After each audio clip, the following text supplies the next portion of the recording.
at least one or two other ones. But thank you so much, Greg, for joining us. We, we should be getting started soon. Thank you.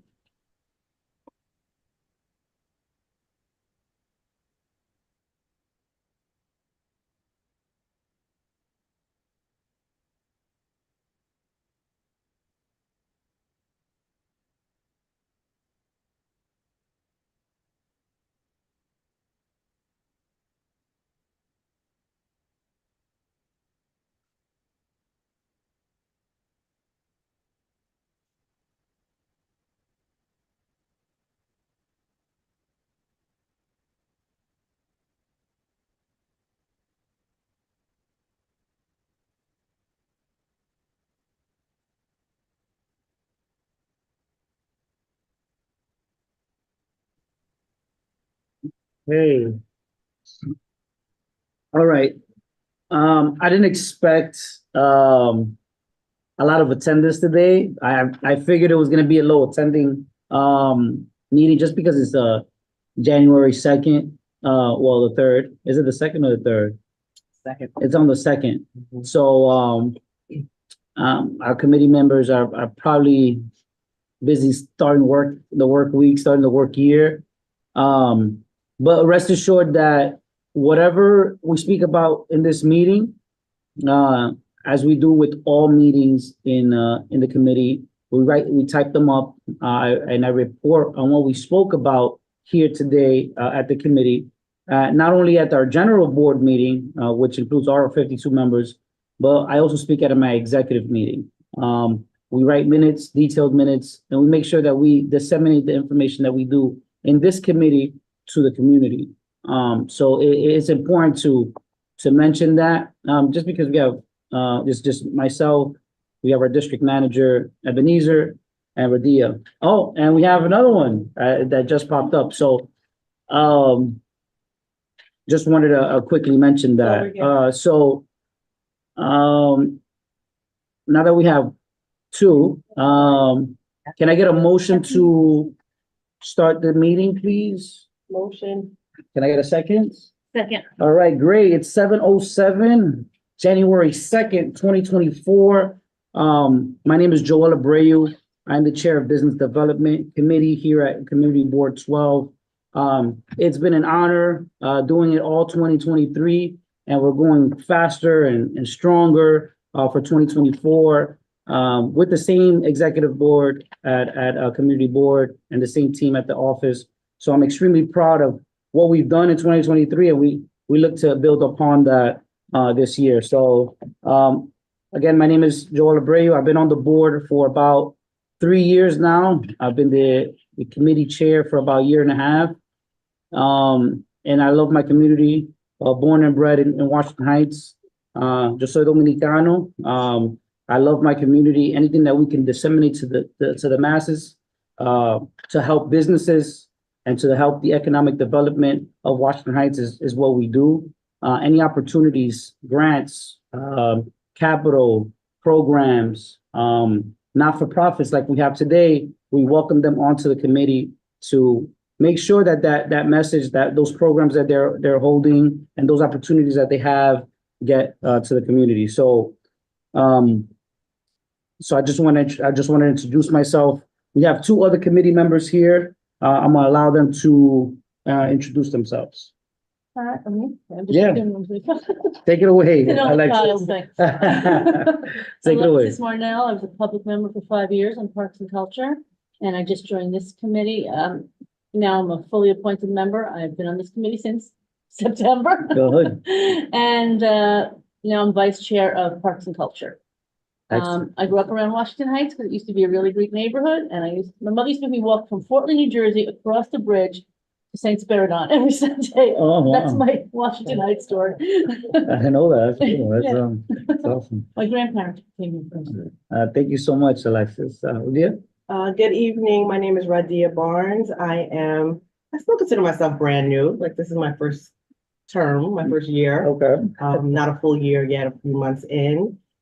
Excited to be part of the community board, born and born and raised in Washington Heights. I'm not Dominicana, but I am like a honorary one. I have try to learn my Spanish and, speak it around the neighborhood. Yeah, just really excited for the new year also to see what all that we accomplish and do. Yes, we are excited. I think we're getting the groove of the committee. Yeah. I think it's awesome.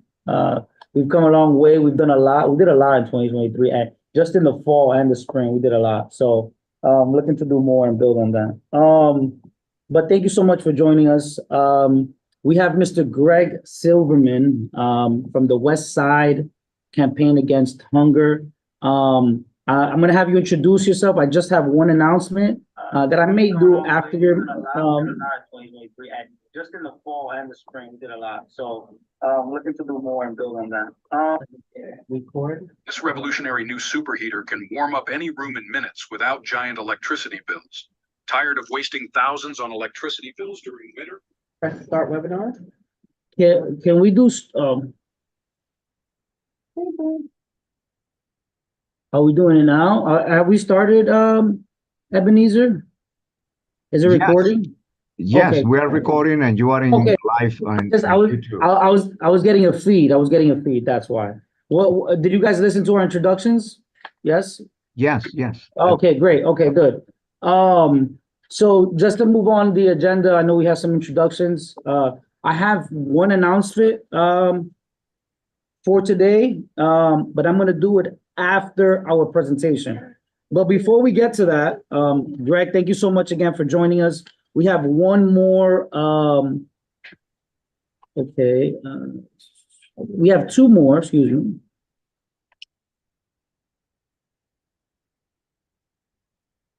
Okay.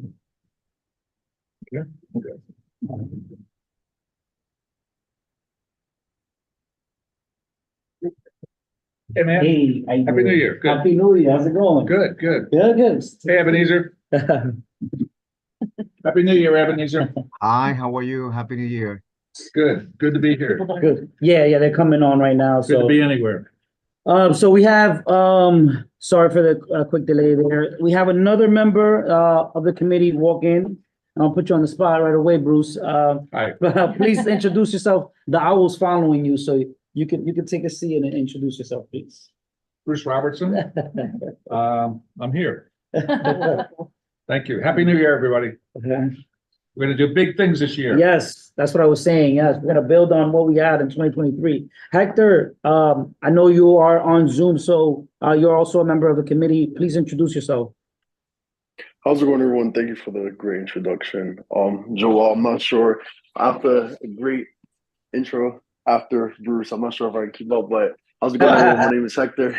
This is my second year on the community board, second year on the business development committee, and I'm also on the youth and development committee as well. And I am a Washington Heights native, and I spend most of my time in Washington Heights. Pass the mic back over to you, Joel. Thank you. Thank you so much. Appreciate that. Thank you so much for introducing yourselves, committee members. Like I said in the beginning, we do work with a lot of not-for-profits, and one of our close not-for-profits that we work often with is the Community League of the Heights. As always, Jackie, I want you to introduce yourself. And thank you so much. Happy New Year, Jackie. Hi, Jackie. Sorry, I was muted. Happy New Year, everyone. Happy New Year. Joelle, Bruce, who else do I recognize? Alexis. Here. Hi, dear. Radia's And, here, Hector. Oh, yes. I am the Director of Community Business Development at Community League of the Heights. And right now we're still plugging away at our business improvement district. It's a little early in the year to speak about anything else right now, but thank you for allowing me to introduce myself, Joelle.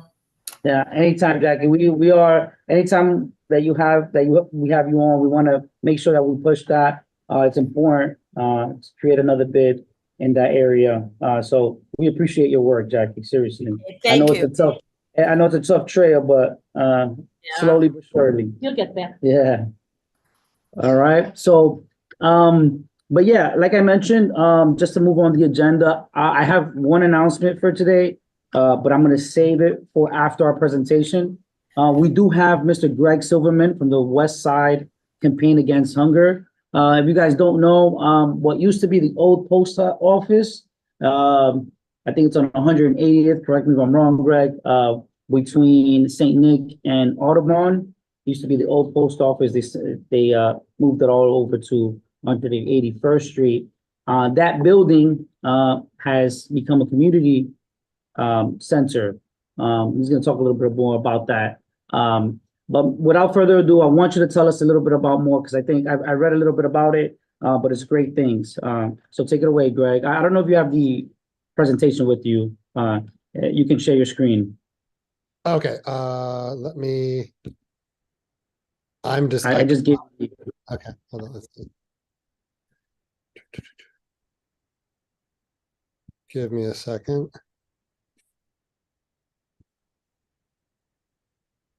Is that small or big? It's big. You want to zoom out and play as a slideshow. If not, Are you seeing that? yeah, yep, and you can go to view. Yep, slideshow. There it is. Let's see. So are you seeing? Okay. Yeah, awesome. Thanks. All right. Well, thank you for letting me join your meeting today, especially a business development meeting. So I run the West Side Campaign Against Hunger. I'll speak a little bit about our work and where we came from and what we're doing in Washington Heights and have been doing. If you hear any background children, there's some, my toddlers might make some noise at times. I am not born and raised in Washington Heights, but I do live in Washington Heights, and we make our home here on 181st, and my daughter goes to PS 187, and so we love being up here.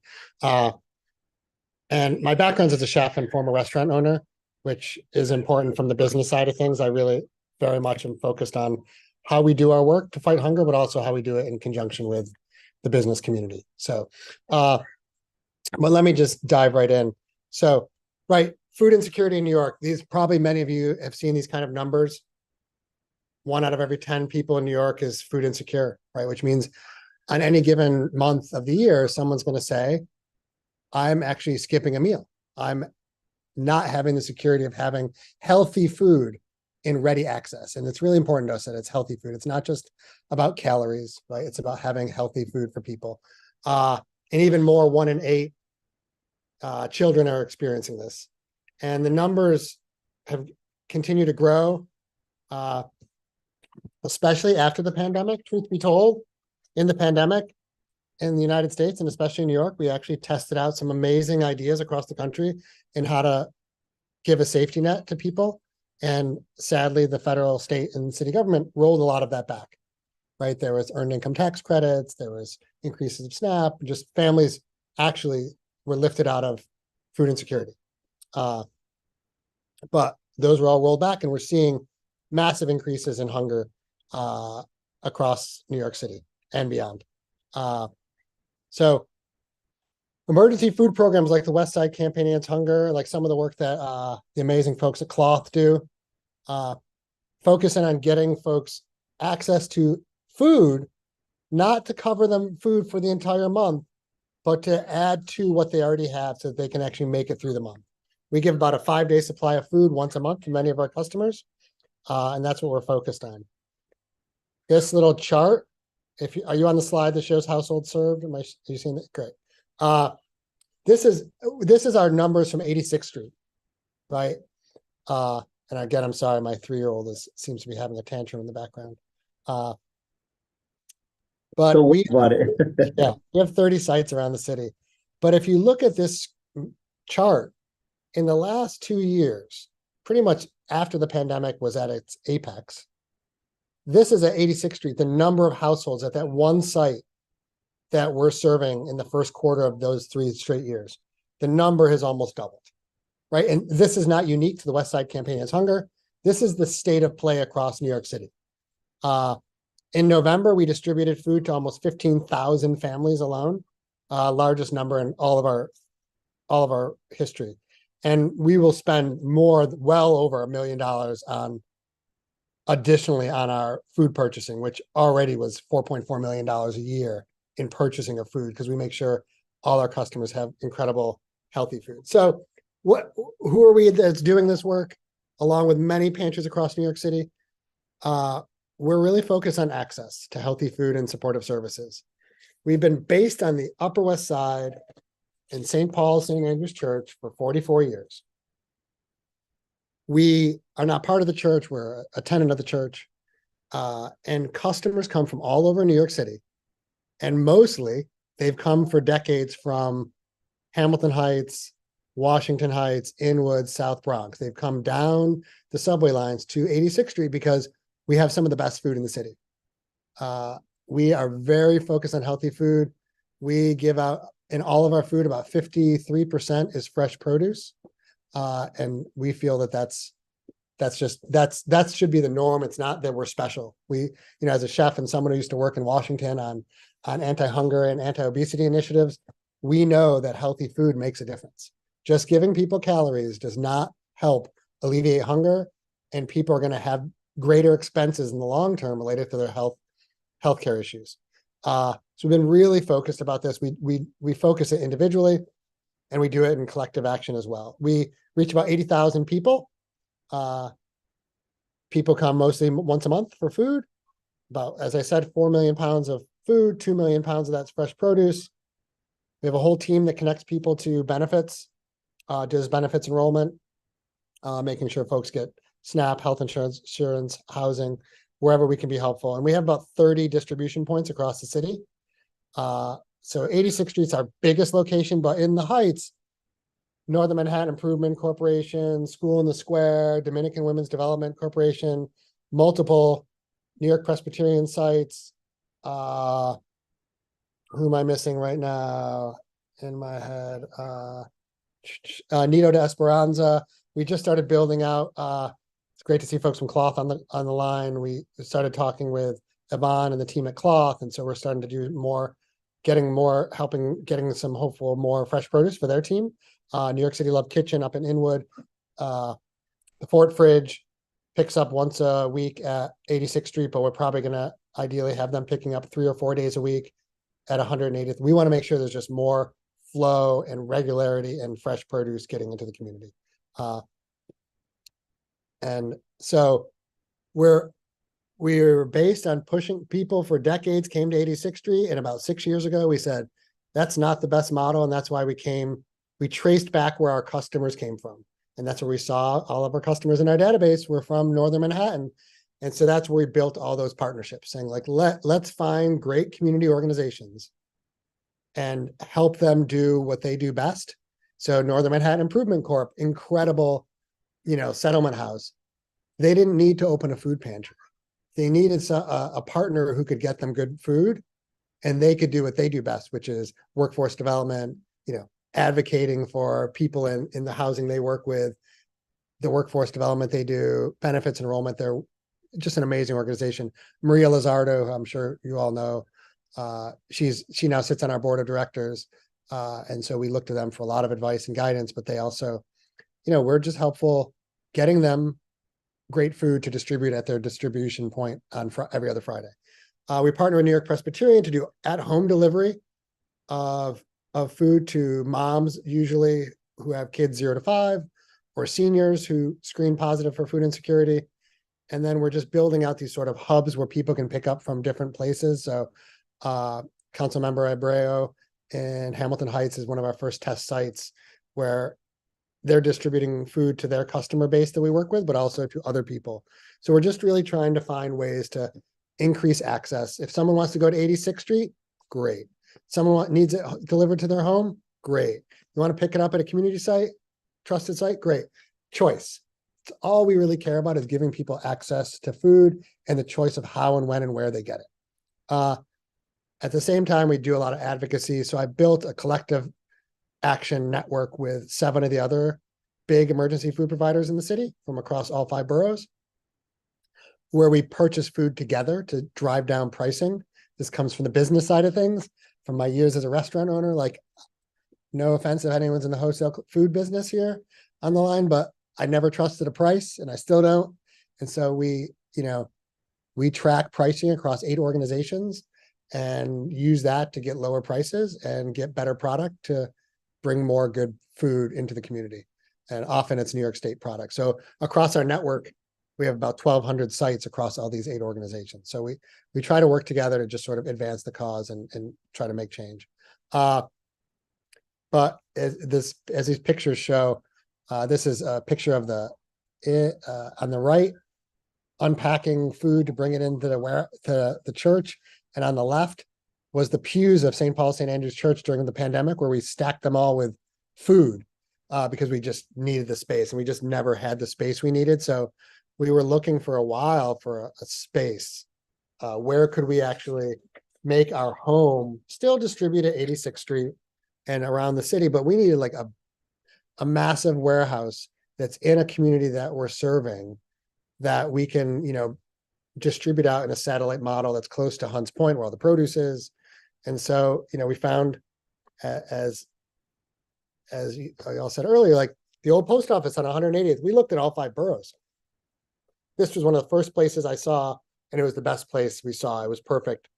It's in the community that we serve. It's a place where lots of people can come and volunteer. We can have our majority of our staff based there. We have 30 staff.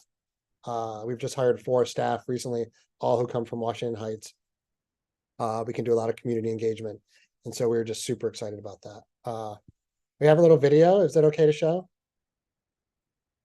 I'll press play. You might. Absolutely, yeah. Hi, Greg Silverman, CEO of the West Side Campaign Against Hunger. So thankful to be sitting here in the midst of what's soon to open will be our brand new citywide distribution facility for the West Side Campaign Against Hunger. What am I most excited about the warehouse? Well, I've been involved in the project for many years. I still remember a conversation with Greg talking about what to do next in our organization. And we said, oh, we need to build a new warehouse. I've been at WISPA for a number of years, and this is such a big change because we have been able to do so much in the last 43 years in this space. And it just feels like the opportunities are limitless for what this new operational warehouse will bring. This new warehouse that we're moving into here at 180th Street in Washington Heights gives us the ability to sort of turn dreams into reality. We have different visions of how we can more efficiently distribute food. How could we change the range of products we serve? Can we deliver to people's homes? Can we deliver to community sites? Can we do things online? Can we partner with hospitals? All these things are possible, and we're doing them. And doing it with a space like this allows them to grow and to allow all these sort of dreams to become reality. The new warehouse will significantly help us improve our collaboration across the organization. For example, currently in the church where we operate, our offices are siloed. The new warehouse will definitely change the way we currently work because it will give us the opportunity to be a more collaborative team. The space was designed with the purpose of the different teams can work together. The new warehouse will impact volunteer opportunities by helping us to grow our volunteer program. Volunteers are integral to everything that we do, helping us unload and repack and distribute food.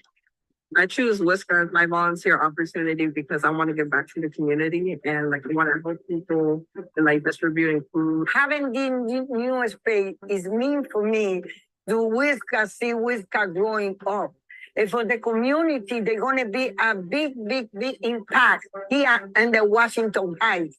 West Side Campaign Against Hunger's massive ability to grow our work and support more New Yorkers in need will happen right out of this space.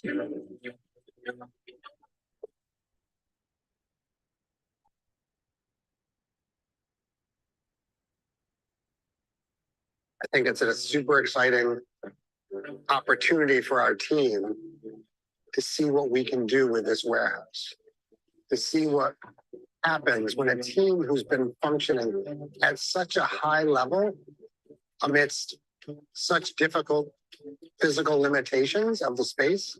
What happens when you give them a great space? We're already doing great work. The team already is supporting over 75,000 New Yorkers in need. what will happen when we now have efficiency and a space that allows us to do our work in a much faster, more organized, more team-centric way. The future is here, and we need your help. Thank you.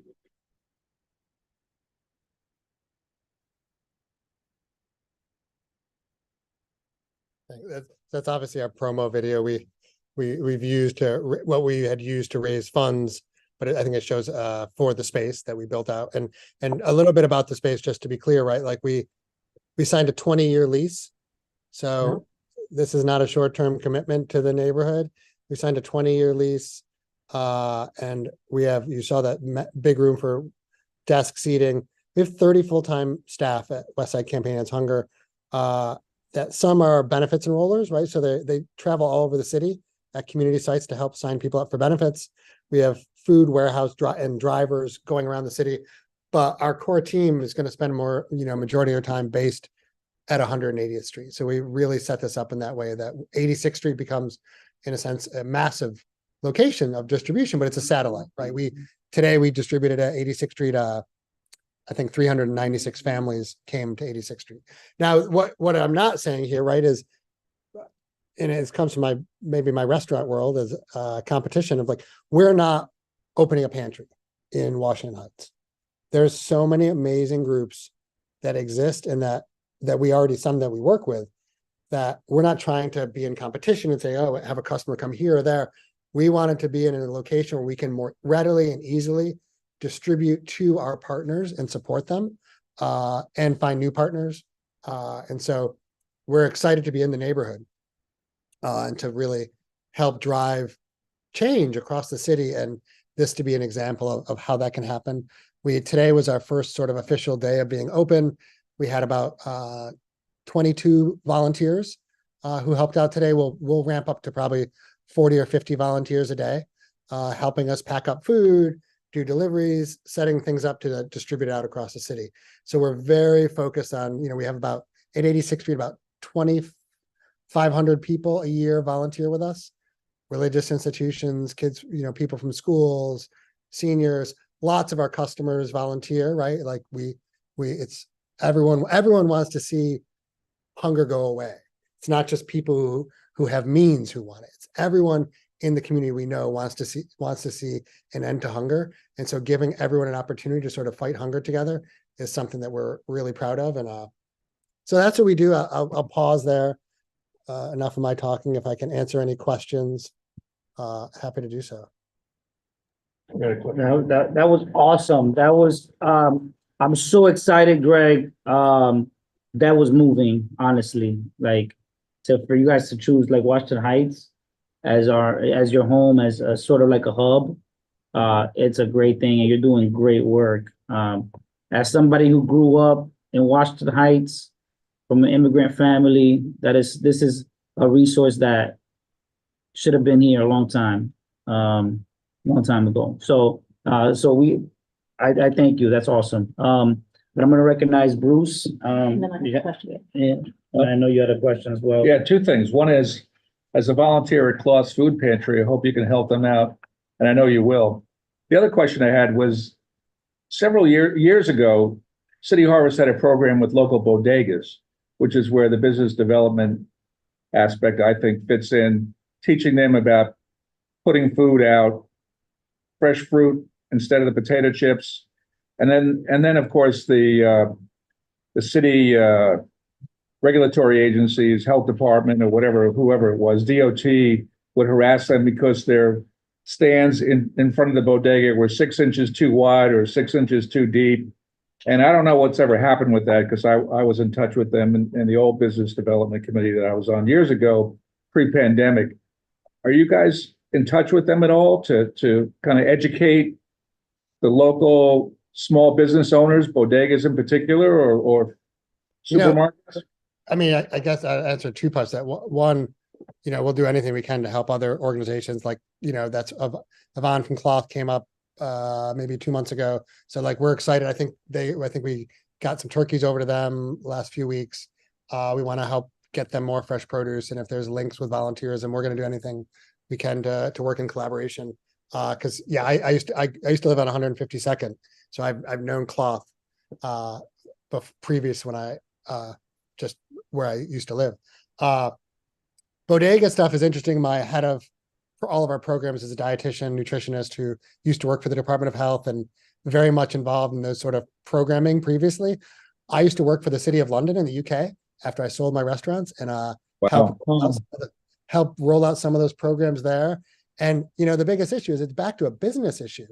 It's not about educating, should you sell potato chips over apples because of health? It's what is going to actually drive my bottom line. Firstly, like you have to find a way, and this is what none of these programs have been too successful at, of like fresh produce. We know it can go bad. You have to find a way to get it at the right price so you can sell it and not sit on the shelf. Potato chips don't go bad, right?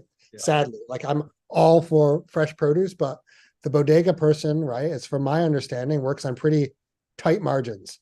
And so and it might be a question of like, can we help? I'd be happy to help with bodegas when in our purchasing, we have some amazing connections on getting produce at rock bottom pricing and really good produce. So it's a tricky thing because I love the idea, like, you could buy a fridge. We bought open air fridges for bodegas, and 3 months in, they stopped selling produce because the produce was rotting on the shelves, right? That's the problem. And it's not that people don't understand that fresh, and I'm a chef who is focused on anti-hunger work and healthy food. Like, truthfully, most people, especially adults, understand what healthy choices are, but it's really difficult to make those choices, especially related to cost, right? It's one thing if you have money, a lot of money, to choose the product and your kids don't eat it and you throw it away, right? But what we see is a lot of families, and that's why they appreciate our fresh produce, is they can take a gamble on fresh produce when it's free. Yeah. So it's sort of trick, like love to think through how to, and we worked a lot with the mayor's Office of Food Policy. I was the co-chair of the mayor's transition on food when the new mayor came in. So I definitely have the ear of the food policy group, and I can definitely bring that up going forward because I love the idea about it. I mean, my kids are just as, I know what my kids do when they go into the bodega as well. So I would love one last point. Many years ago, we were identified as one of the 5 food deserts in New York City. Are we still in that category? I don't know. I'm not sure about that categorization because the trick now is, food deserts are interesting, right? Like you can put a Whole Foods on 125th Street. And if you don't have access to the dollars to spend at Whole Foods, it's still a desert. So they put a lot of supermarkets in, and I used to work in Washington with Let's Move and First Lady Obama's team. And we were working on getting grocery stores everywhere. And it didn't solve the issue. Now, what's interesting now is like we're piloting, and we're going to do it in Hamilton Heights, and I forget where, and maybe in Inwood right now, but with online grocers, right, who are willing to, with the CDC nationally, we will be giving some of our customers a credit with an online grocer, Mercado. They will get, I think, an extra $200 a month credit to purchase any food they want within a certain range of fresh products on Mercado site. With that, they will have no admin fees and there'll be no delivery fees, and they can get as many deliveries as they want. They can also use their SNAP dollars. And if you have any other dollars, they can use it there too. So we're going to test out, can we jump the shark when it comes to food deserts through delivery mechanisms? Because, right, we know a lot of people get food delivered, and the people who have the least time to go to the grocery store are the ones with the least access to the dollars to go to the grocery store. So if we Seatown up in Inwood is doubling in size. They're taking over the whole. And Seatown's working with Mercado as one of these. Good. Okay. Well, thank you. Thank you very much. Congratulations. I can go by and see your new warehouse if I want, right? Yeah. Yep. Awesome. Yeah. Oh, I'll go with you, Bruce. Yeah. And I will say we can send it over after, but we work with New York Cares. So we have, like I said, we have people can sign up online to volunteer.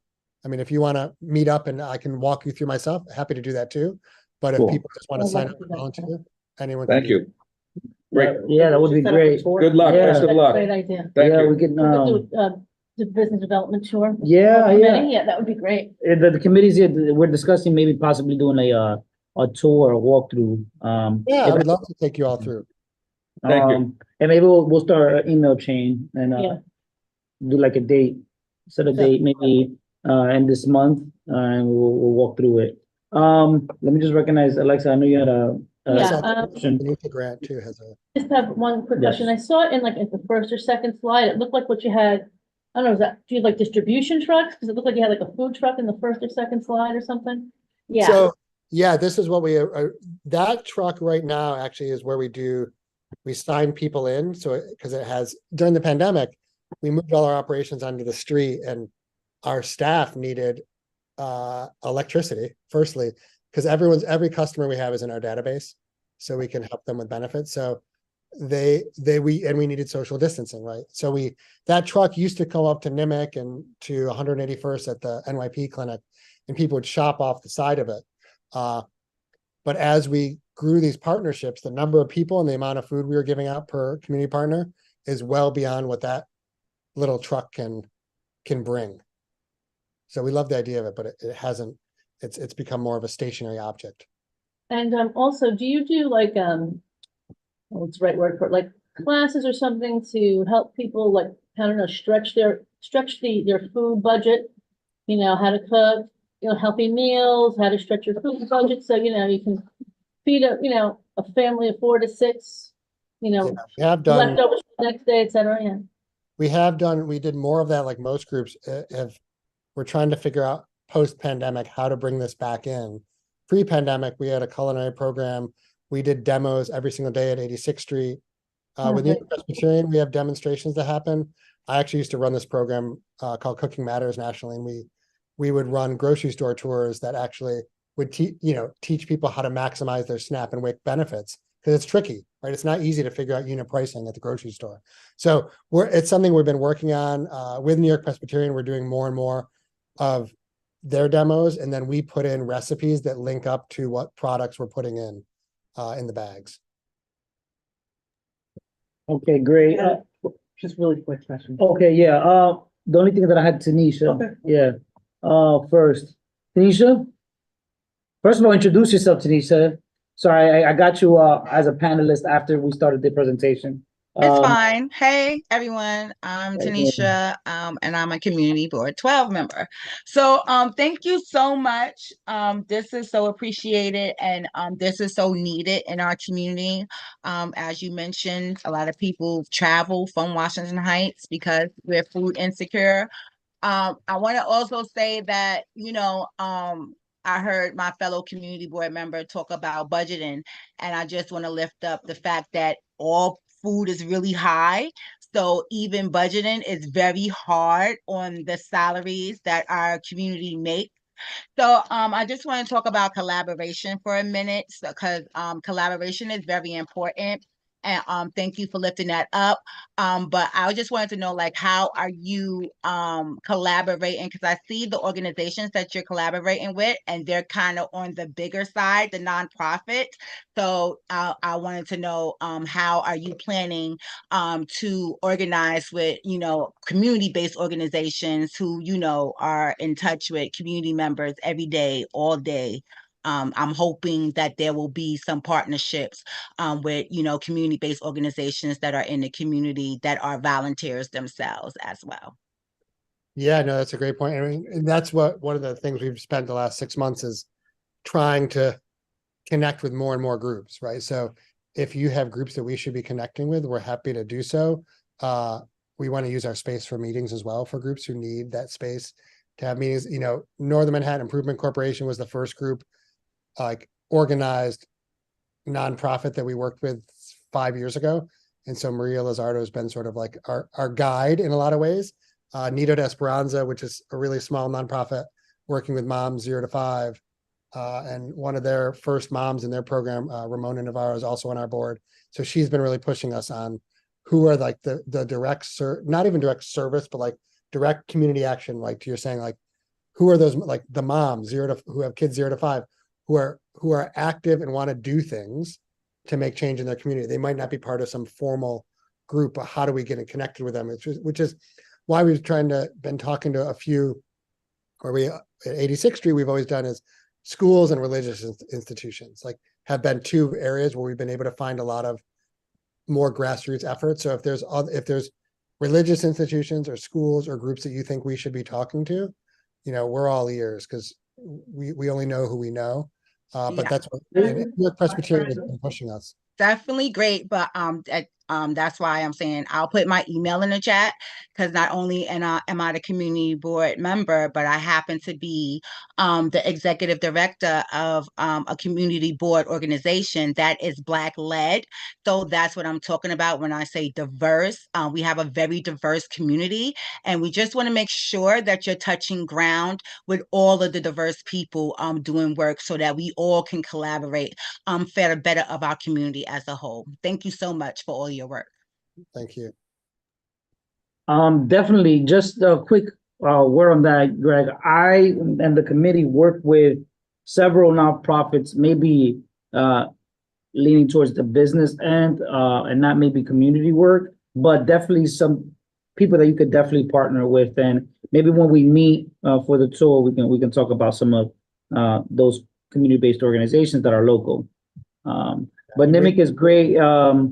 And I know you said the Dominican Women Chamber of Commerce, and I know you mentioned a couple other ones. So maybe when we meet, I can show you some other ones that you can partner with. Yeah, we would love that. I mean, as we built out the space, some of it, we used a local, we worked a lot with Councilmember Carmen Rosa and Sean down in Hamilton Heights, and Yeah.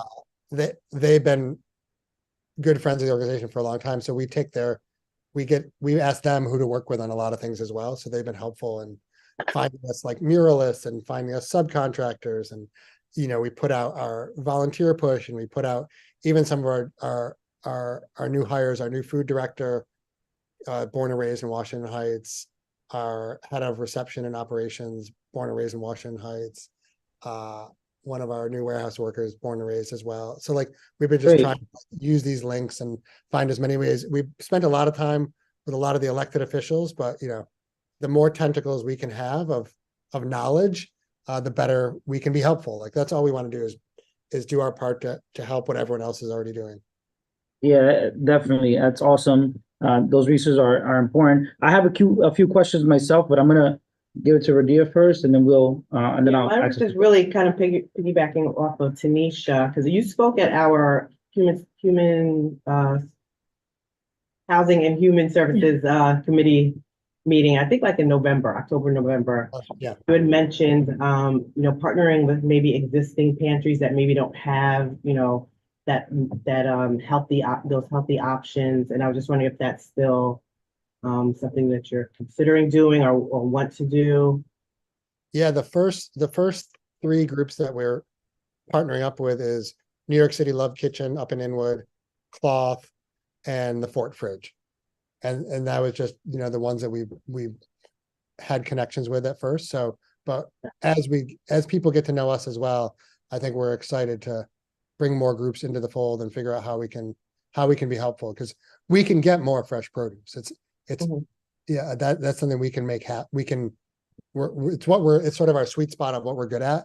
And so if there's distribution channels of groups who are like, look, get us, a mixed palette because they're There's plenty of churches in the region that, they have their standard, a lot of canned foods, rice, things like that, but they would love that, fresh produce aspect of it. 100%. The trick is sometimes for these groups, right? We know storage is sometimes an issue. So how quickly we can get it to the group and that they can distribute it. Because one day, if they're doing it it's easy to have a shelf stable pantry that's open every day if you don't have refrigeration. But if you want fresh produce, you're going to have the refrigeration. So that's where we're trying to figure out what's the cadence of delivery is really is key to that. But if we can get names of groups to work with, we're happy to have conversations with them. Sounds good. Awesome. Thank you. In that same step, I have a few questions. So in that same step, let's talk about how often do you give out food? Is it something weekly or I know that you mentioned that you're more of a hub that works with local and not just local community-based organizations, but other food pantries. And I know that you mentioned that you're not a food pantry yourself, but how often do you give food if you do? And yeah, how often do you give food in that location? And what if not there, where can we send our constituents? Yeah. So, we are most definitely a pantry. I mean, at 86th Street, it's probably one of the larger pantries in the city. Okay. That's where we're based from. And then where we expanded was partnering with groups, like 30 groups across the city. And a majority of them are in Washington Heights and Inwood and Hamilton Heights.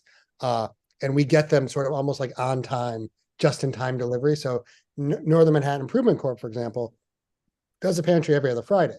And they do their pantry, say it starts at 10 in the morning, 8 in the morning, the same day, our truck shows up and drops off the food so that they don't have to hold it. And they don't have to actually have this apparatus and waste their square footage and their staff's time, because their staff are amazing at, workforce development, and they have a huge benefits enrollment team and doing legal activity. Like, what we're good at is like driving the pallet and bringing the food and letting them do what they do best. So they do food distribution every other week. At 86th Street, we do once a month. With New York Presbyterian, most of the sites are every other week. Where we're building this out right now is with New York City Love Kitchen and Sean Ambrose's office, Fort Fridge, and as we're talking to Cloth about how we can, and Nimick, about how they can be sites where we can send people to in the neighborhood. Okay. Is there a limit to how much food you give per client? Yeah, we give it, depending on how people look at it, we say it's about a 5-day supply of food. So that's where it's like, it's a top up, right? Like, the truth is be told, any pantry isn't giving someone's like full month of food, right? Or full even week of food. So we give that food. It ends up being about 32 pounds of food. And half of it is fresh produce. Today we were packing up plantains and pineapples and butternut squash and crispin apples and collards and onions and potatoes and rutabaga, and along with what you're used to seeing at a lot of pantries, which I forget who was mentioned, right? Like the rice and the pasta and the canned goods, like that's still part of the mix, but we really feel it's important to give that fresh produce. Okay. And where do you buy your food? Do you buy it from local spots, or is it sourced somewhere else? Yeah, so we do, like most pantries, we do a lot with City Harvest, where we get free product. But a majority of our food we purchase, and that's where the round table, this collective, comes in. We do a lot with vendors at Hunts Point in the Bronx. We're purchasing from A&J. They just delivered to us today, Ace Endico, Driscoll. And at the same time, we get state funding. And with that state funding, it's been really a big driver for buying New York State product. So a lot of the state food money that most pantries get, if you get cash money, you have to spend, I think it's 85% on New York State product. So that's where we work collectively to also work with farm networks to say, look, we have this money across 8 pantries, 8 organizations. We want to buy, onions and potatoes, or even now shelf stable stuff. Like, we're getting New York State beans, we're getting oats from New York State. Been working really hard to get more New York State milk. So how we can get these products, on a consistent basis for our community. That's awesome. So we purchase, like, to your point, like from a business side of things, we were very happy. I grew up in Utica, New York, and sort of dairy country, and 5 hours north of New York City. And in the pandemic, when farmers weren't selling to restaurants, and me as a former restaurant person, who was buying food? Like, New York City, people in need in New York City were the customers, right? And we tell very, somewhat political, right? Like, conservative groups upstate who don't like the idea of benefits enrollment and don't like the idea of, helping people in need, we were like, guess what? Your most important customers are New York City people in need. Like, we're the ones who are keeping you in business. Wow. So it's actually important for you to want to support people in need, and because we're actually helping you. And so we've tried to build those relationships, but also, politically use that as levers with, state assembly and state senators as well.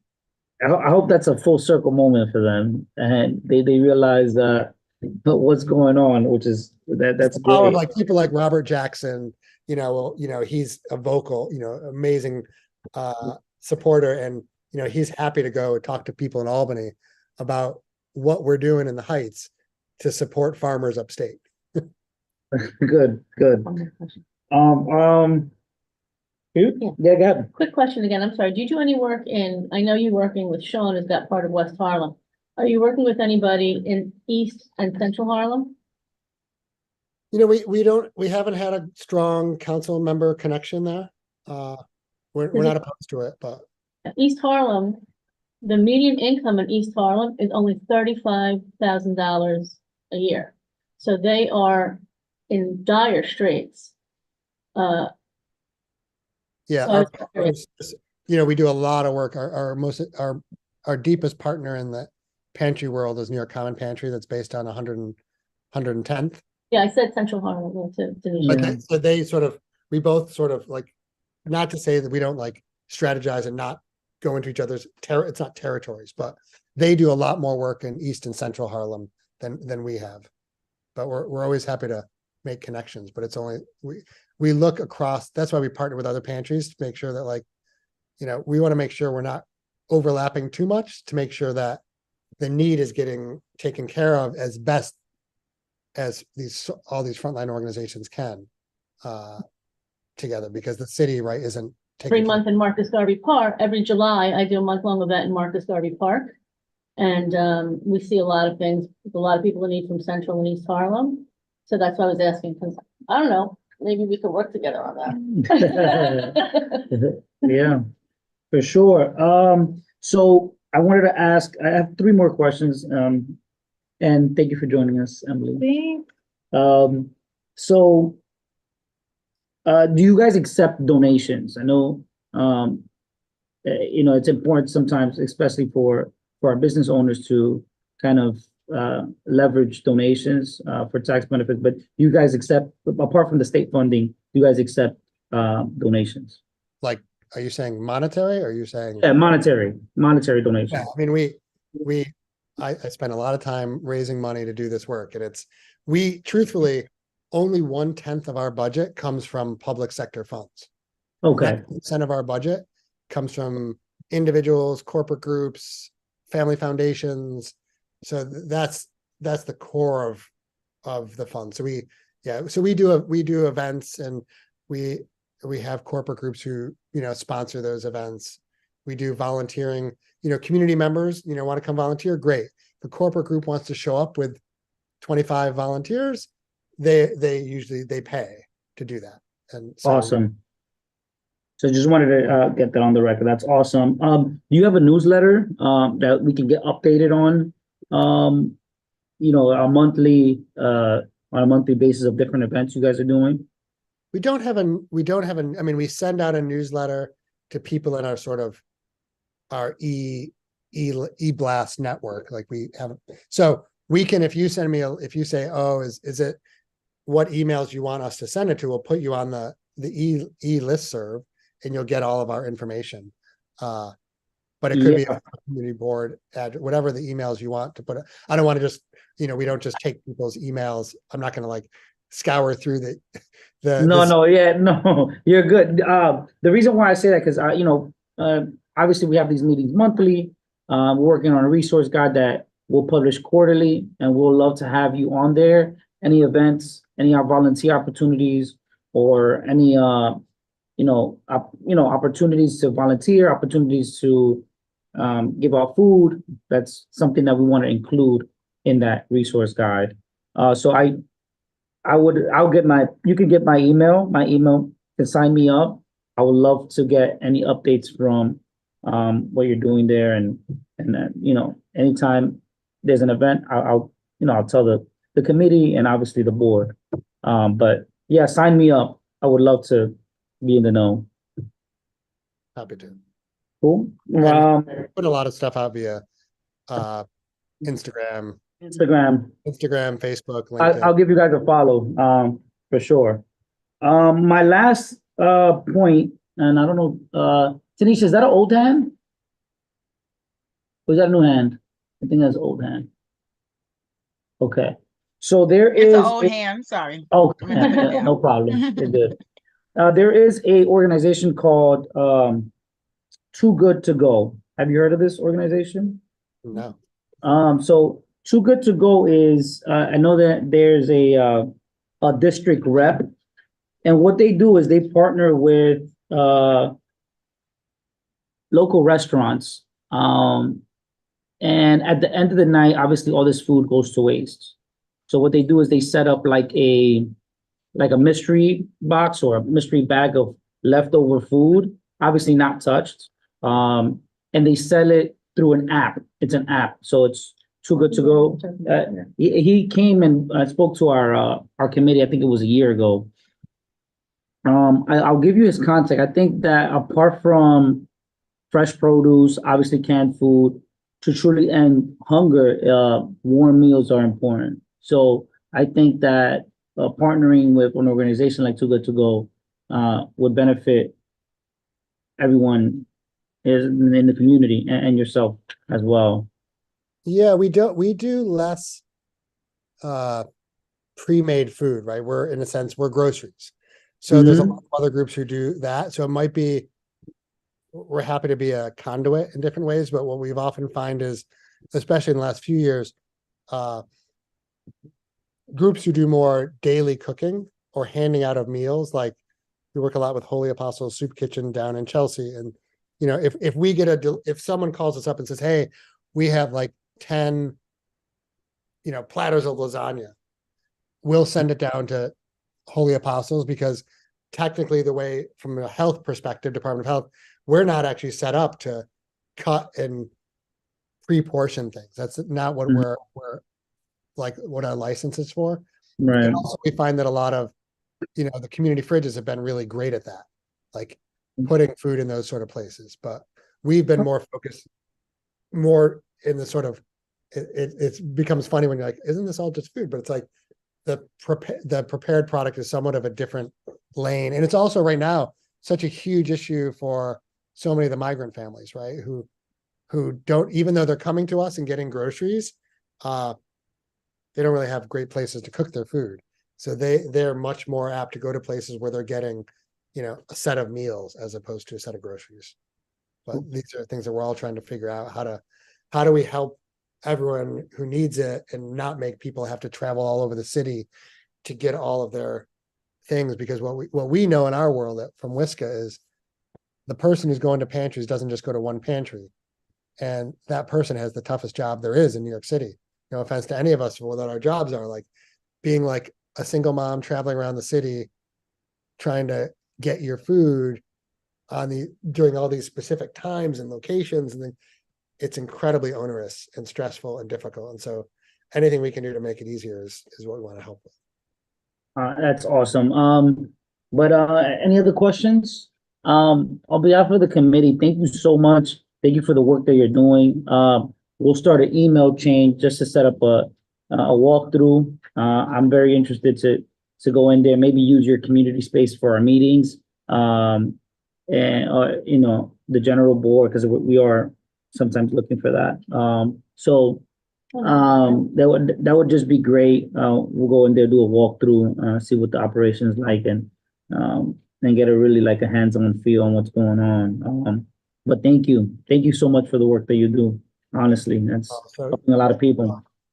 We're just all trying to do our part. So just if you shoot me an email with people's emails about a time, we can set that up. And then if folks want to like opt in, or if they want to tell me if they want to be on the eBlot, we'll put people in our email network, but I won't do that unless I hear specifically what people want. And we'll also send over next Wednesday at 3 is our actual technical ribbon cutting.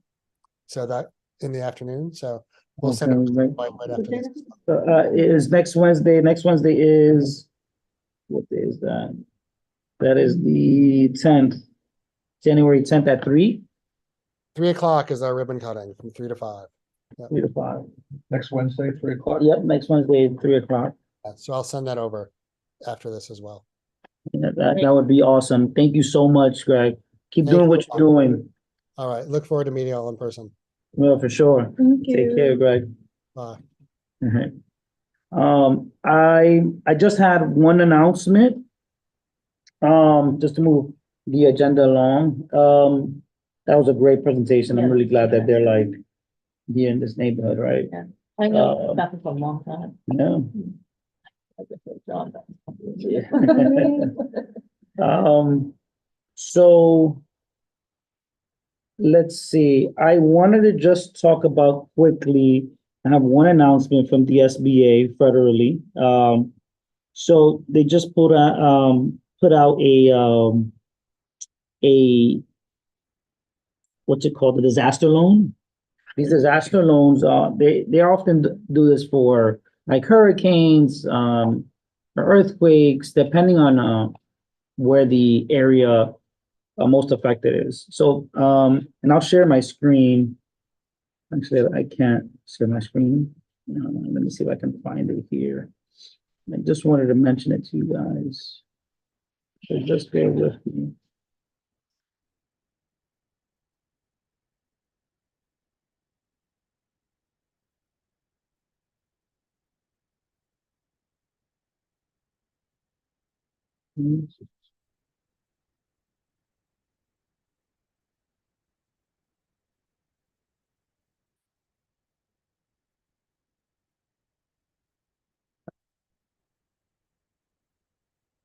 Okay.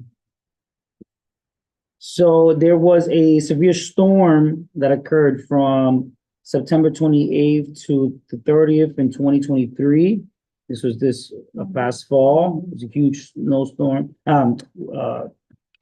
hurricane remnants that passed through New York. And the SBA is it's giving us any business owners or residential property owners to apply for this loan at very low interest rates. And I just want to pull it up for you guys. So you guys can see it. Storm. Huh? Why don't I remember the storm? I didn't remember it either. A couple months ago. Yeah. I didn't remember it either. And then I looked back and I was like, yeah, I remember that. This one, I know, it's by me, because I'm so high up on my edge. But there's a lot of flash flooding. Yeah. There was, I know there was a few viral videos that, Yes, I remember. But mostly in Brooklyn. yeah, of like water in the subway, I remember. Flooding. Flooding. Yeah, it was bad. A lot of kids got stuck, couldn't get home from school. And the worst thing is that there was no before guidance or leadership that this storm was going to happen. So people got up like a regular day, and it was a lot of children and parents just, besides themselves because of that. So I guess they're trying to do something about that now, y'all. Yeah, on a federal level, which is good. I just want to show it to you guys.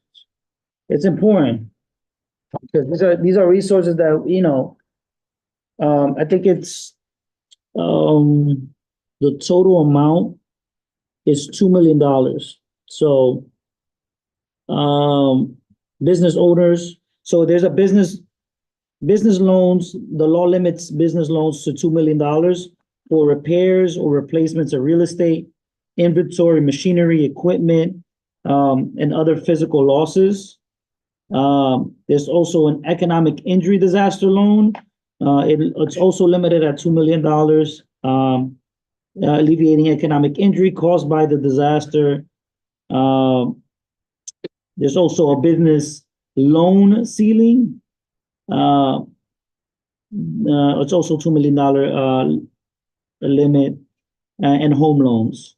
The business loans, the interest is 4%.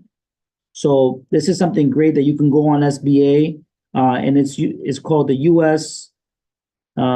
Severe Storms and Flooding. I'm gonna put it up. I have it here, so I can put it up. I'd just like to give these resources out, because this is something that if you don't have, you're not attached to some sort of newsletter or listserv, you probably won't get it. So let me just, It's called what again, Joe?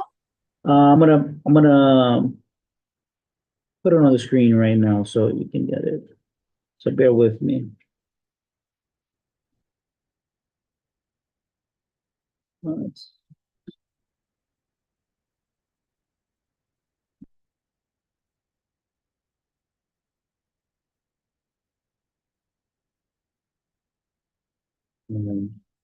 Can everybody see that? Yep.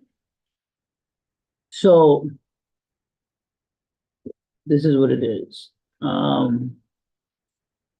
So you can Google New York Declaration, 20,000, 20012 and 20013. And it should be dated December 4th.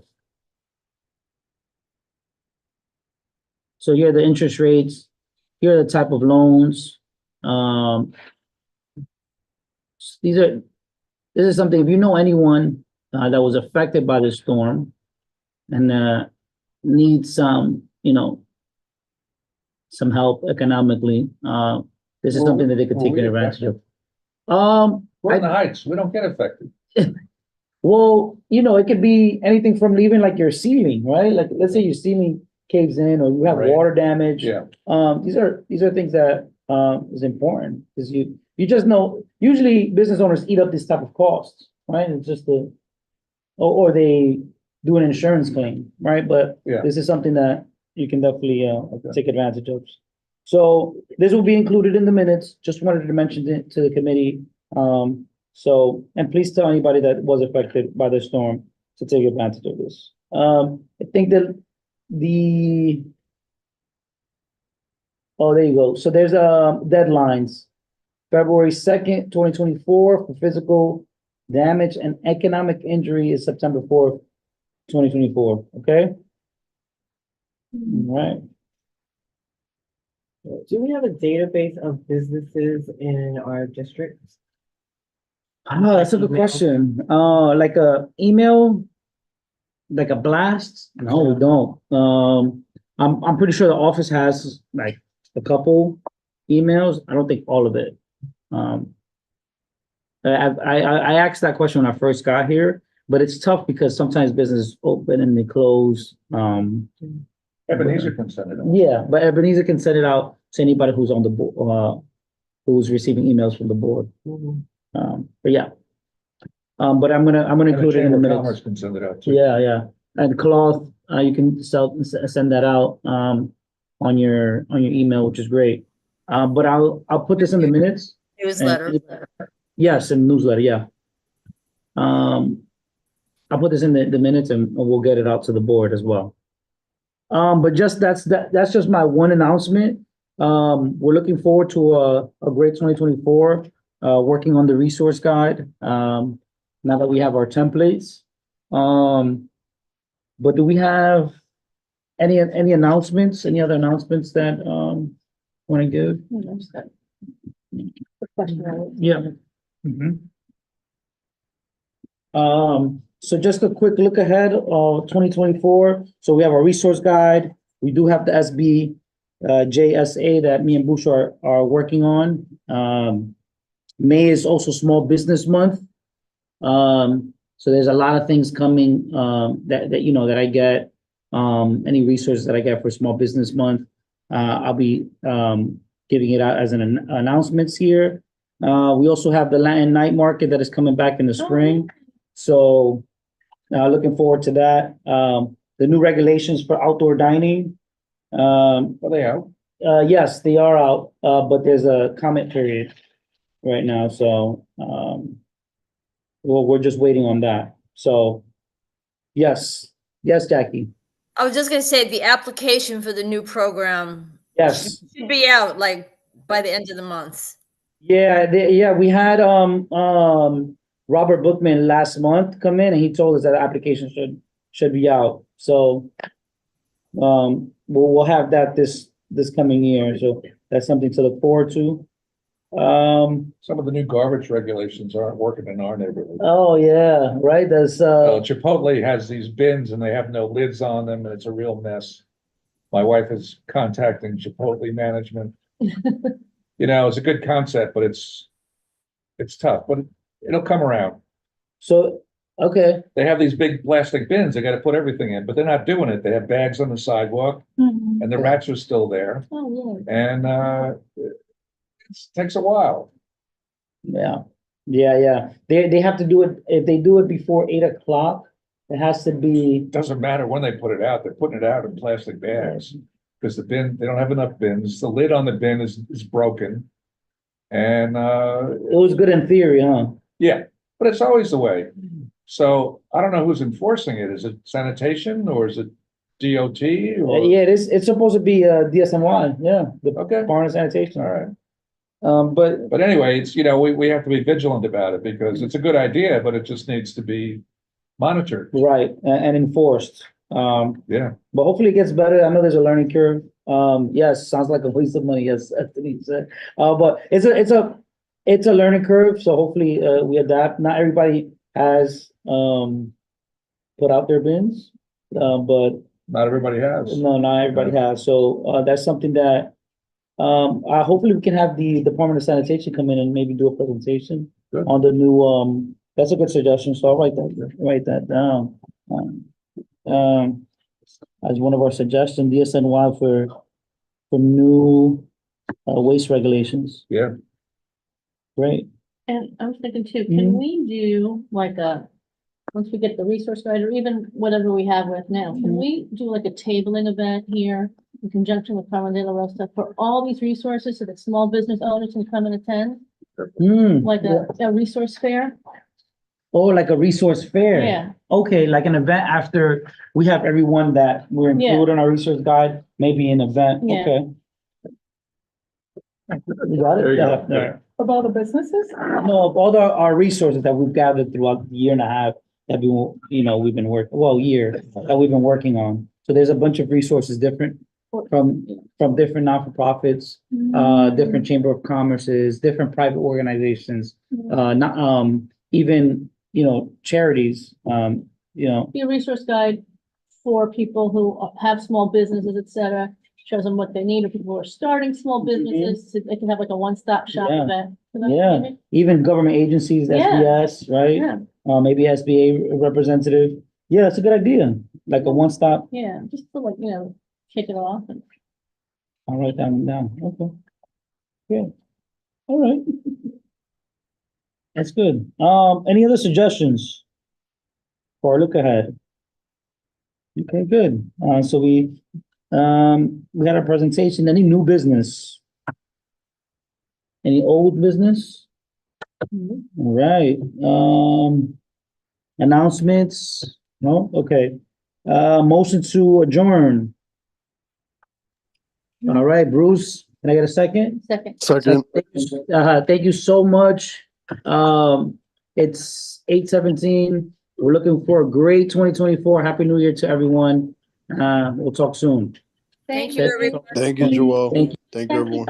Happy All New right. Year. Happy New Year.